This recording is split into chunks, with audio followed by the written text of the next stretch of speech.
கல்யாண வீட்ல செய்ற வெஜிடபிள் பிரியாணியோட சுவையே தனி. அந்த மாரி வெஜிடபிள் பிரியாணி எப்படி பண்றதுன்னு நம்ம பார்க்கலாம். அதுக்கு ஒரு குக்கர்ல 4 டேபிள் ஸ்பூன் எண்ணெய், 2 டேபிள் ஸ்பூன் நெய் சேர்த்துக்கோங்க. இது சூடானதும் இதில பிரியாணி இலை, பட்டை, கிராம்பு, ஏலக்காய், கொஞ்சமா முந்திரி பருப்பு சேர்த்துக்கோங்க.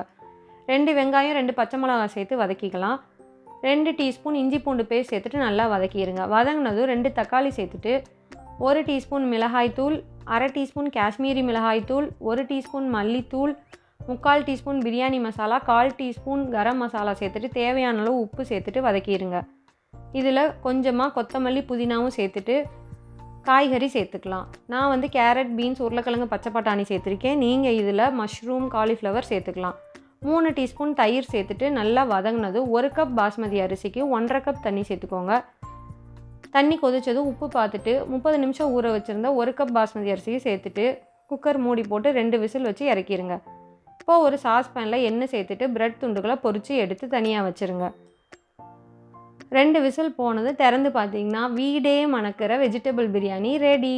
இப்போது நம்ம ஃப்ரை பண்ணி வச்சுருந்த பிரெட் துண்டுகளை இதில் சேர்த்துக்கலாம். செஞ்சு பாருங்கள். Happy cooking, happy plate.